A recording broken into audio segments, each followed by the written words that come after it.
Hello, dear viewers, and welcome back to uh, good the guide to good defenses. You'd expect me to actually have a script, but no. So this is the part where we explain each turret.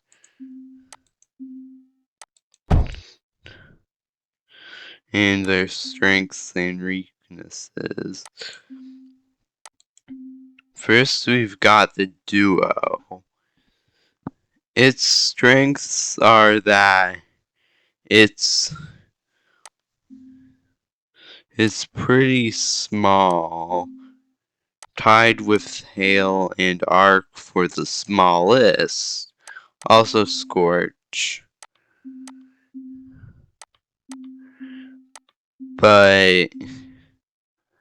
And can take copper, graphene, or silicon. Copper is good if you want a mix between damage, cheapness, and fire rate. Graphene's a bit more expensive, but you'll handle it. But the fire rate makes it worse, kinda. If you want to deal with an army of flares, which you shouldn't use it for that.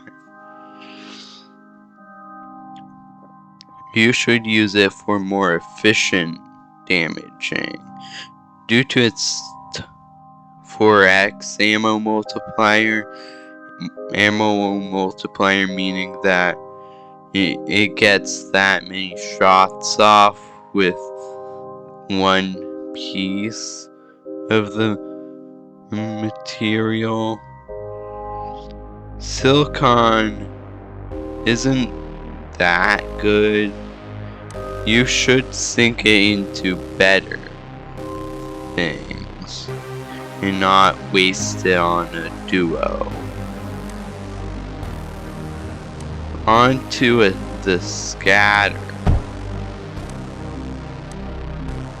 Scatter is another early game specialist, and this time it's for air units, more specifically flares. Usually you'll be supplying it with lead. Scrap is pretty bad, and med glass is just a waste of resources. On to Scorch. Scorch isn't the best, and you'll usually supply it with coal, never pyrite.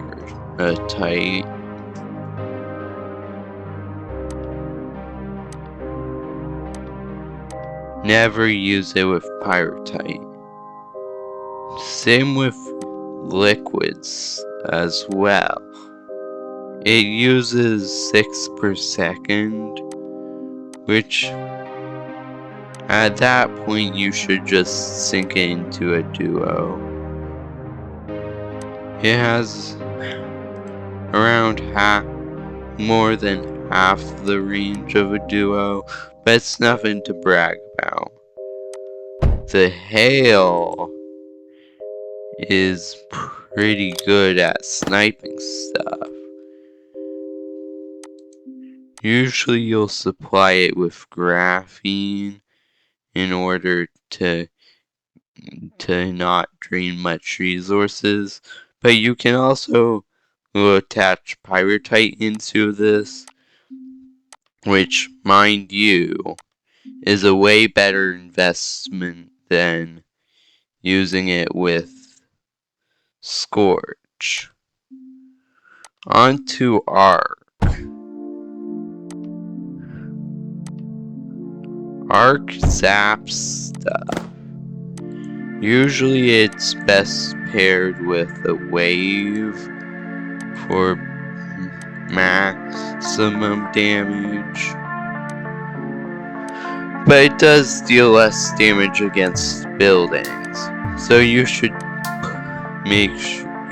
not use it or Lancer against those.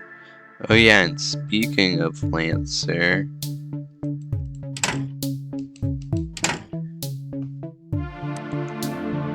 it's the guy who I nerfed a million times.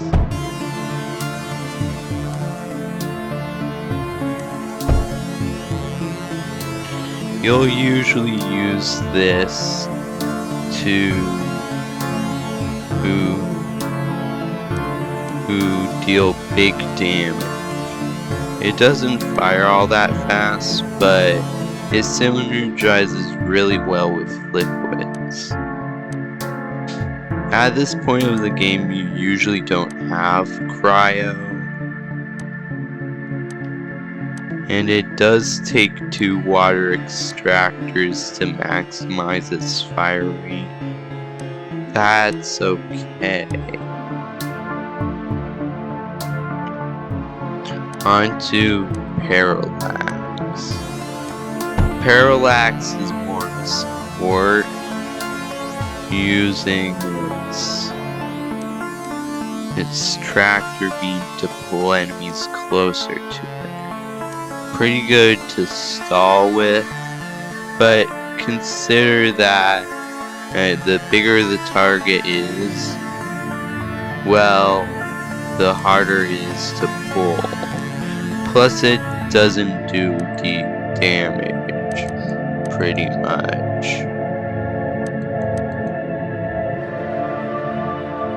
Skipping over Swarmer onto Salvo, Wave, Lancer, Parallax, Salvo, and Ripple are mid-game tools. Salvo is pretty versatile. It can use many different types of ammo.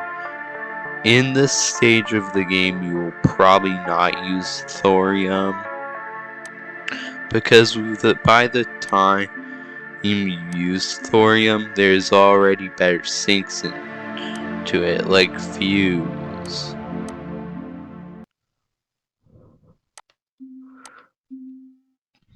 And you probably shouldn't use graphene.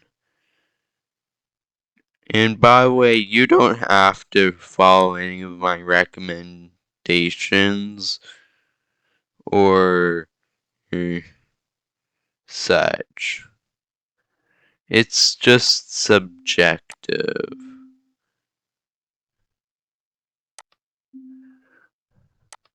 We should also do wave. Wave is a support. Yes, you can use slag to deal very minor damage, but usually you'll use it to boost your other units. Supply it with cryo fluid, and anything with the blasted stats effect will deal extra damage. Supply it with water, and anything with the shocked stats effect will get boosted in DPS. So I'd consider it a pseudo late game, although that is, in terms of the other functions, mid game.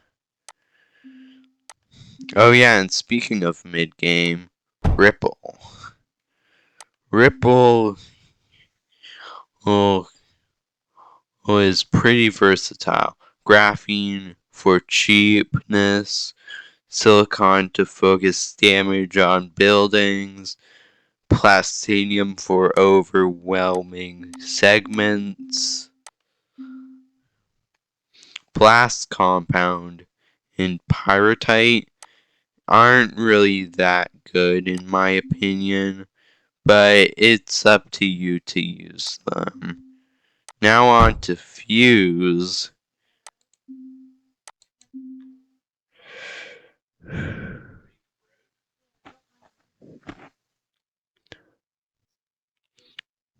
Either way, fuse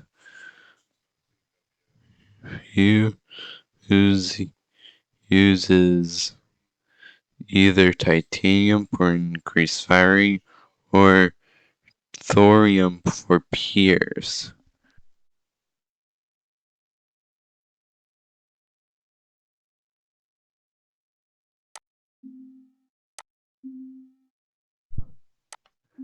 Now going to late game. Also, tsunami is just a better wave, so we don't really have to cover it much. Swarmer.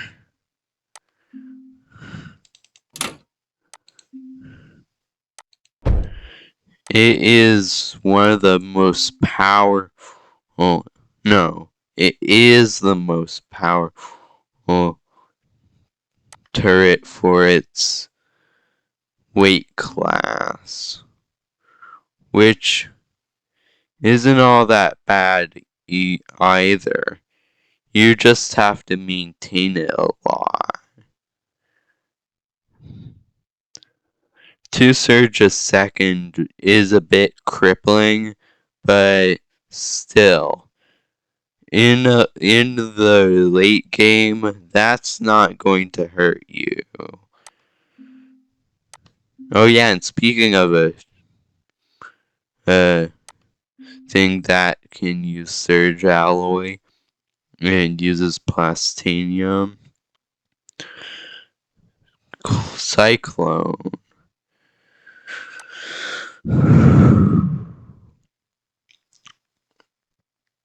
Cyclone is pretty good. You can supply it with metaglass if you really want to, but really think about it. It 7.5 fire projectiles a second is very good, but subtract 20% fire rate and you've got a problem. Plastinium is the best one if you want cheap it to have low maintenance costs, but still want to pump out damage. It's actually kind of powerful as well. Surge oil alloys in blast compound are the creme de la crop, both dealing good damage, although surge outpaces blast on their own. Both also apply powerful stats effects. Blasted for blast compound and shocked for surge. Using cryofluid on a wave or tsunami can seriously buff blast compound, which is pretty easy to get.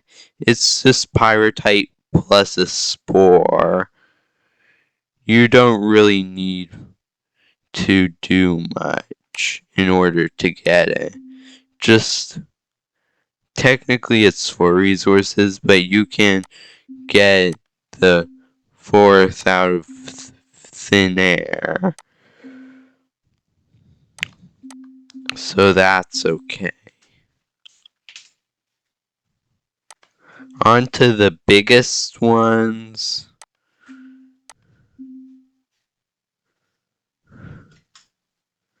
We'll go with Meltdown first. This absolute chonker can deal a lot of DPS. It is incendiary, inflicts the melting status effect, and and pierces. So this is the go-to for your middleweight clearance. The only problem is it costs a lot of surge alloy, and thus, even if you manage to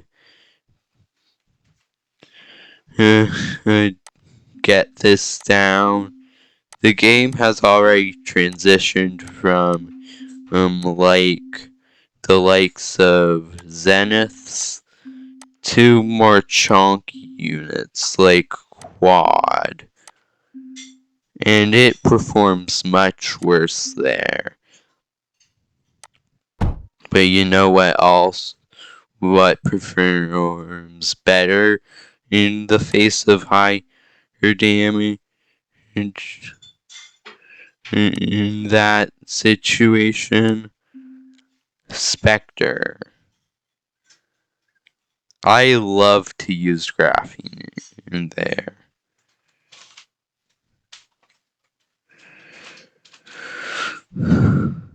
Although pyrite and thorium are also good options, graphene provides a lot of DPS if you need it. Although it doesn't deal as much damage as thorium or or pierces or can deal with crowds like thorium or pyrite, it makes up for that with its 70% increased fire rate, which can definitely close the gap. Now, onto the biggest gun that is specialized into destroying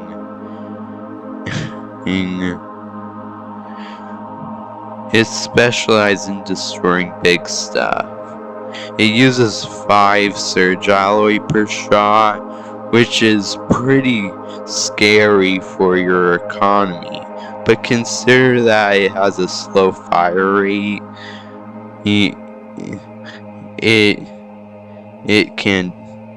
That means that your economy won't suffer as much than if it had like a 1 projectile per second, or rather shot per second. Plus you can cool it with a lot of water or cryo fluid. Usually you wouldn't have an industrial amount of either, but still. Impulse pump. Point made. It can almost fuel 2 foreshadows for the low cost of an additional 78 power per second.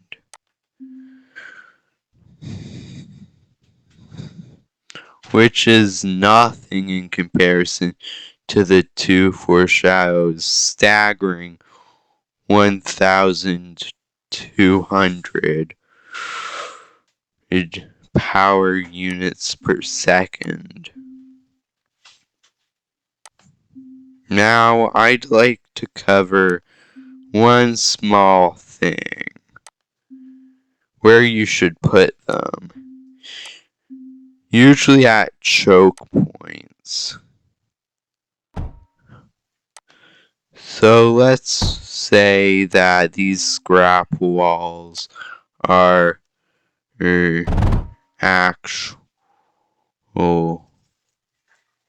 aren't walls in the sense that they have HP.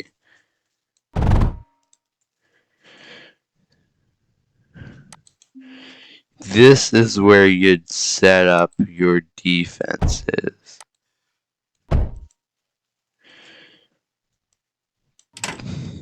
At choke points.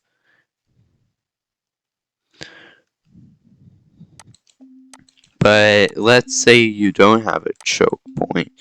Do you just place down a wall of cyclones or foreshadows? No, you don't. But instead, you try to do you try to engineer a choke point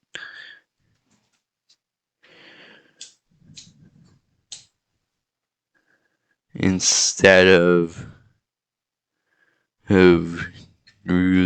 relying on it. And I use the term choke point very loosely. Things like those starter barriers that most PvP maps have. Once you destroy one segment, you can use that as a choke point to set up your defenses. Plus, if you took the foreshadow approach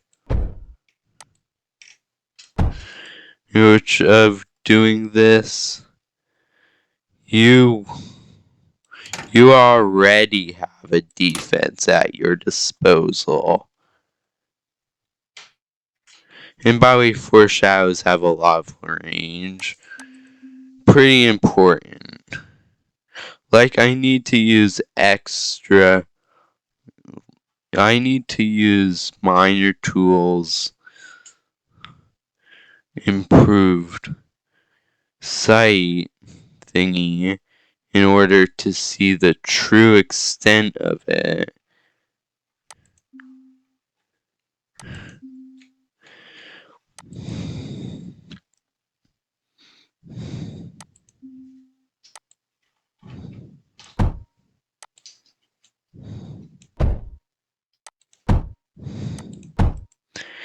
And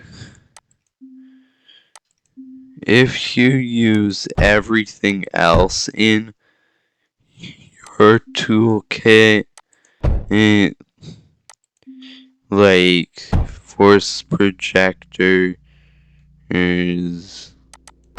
menders, and mend projectors, and even things like overdrives to buff your fire rate of things. And also segments in order to fully create a defense. And by the way, this defense really isn't good. This is just an example. Some of these ripples are wasted. And either way, you will want to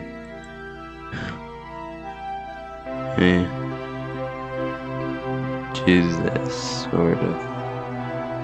You will need all these parts if you want to create a decent defense, or if you don't have any expertise in making good defenses. I don't have a tier list at the ready, but if I did, I would put in the description. Bye! Also, this doesn't have any editing, so yeah.